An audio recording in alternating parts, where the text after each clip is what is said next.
All right, cool. So you can think of a digital funnel kind of like a train where passengers get on the train, they go through a tunnel, they arrive at some destination, and then they take some action.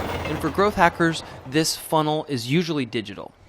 And a digital funnel is going to be unique to your individual business case, but this is kind of how it would look. So you have the whole universe of people, and then when they become aware of your product or service, they become activated and they enter into your funnel. Then they go through a step of evaluating whether or not to purchase your product or service, and then when they do, they become revenue generating, customers, right?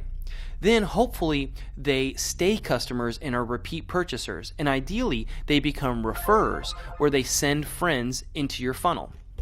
So while you're looking at this funnel, you're looking also at digital points of conversion, and that's the space between the different steps in the funnel. Ideally, you want to have the lowest friction possible for people to go through your funnel. All right, so let's give an example. Let's say that Sandra here is building an email list for her yoga studio. So what she might do is she might publish some sort of content and then distribute it out to multiple different channels.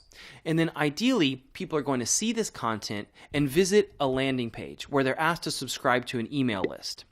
So in this example, here are the points of conversion. So if Sandra sees that this particular point of conversion isn't working, then she knows what to fix.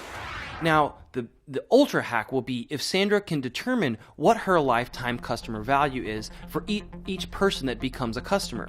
That way she can ultimately reverse engineer her sales funnel to see where she can invest in the funnel and at what dollar amounts or currency amounts does it make sense for her to do so.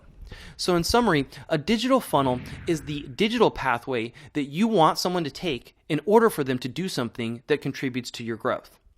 So even more important than measuring the volume of each step in that funnel is what happens between them. That's conversion. By measuring the efficiency of the funnel, you can identify where your funnel is weak. And once you know the lifetime customer value of each customer, you can even reverse engineer the funnel and make smarter marketing spend strategic decisions.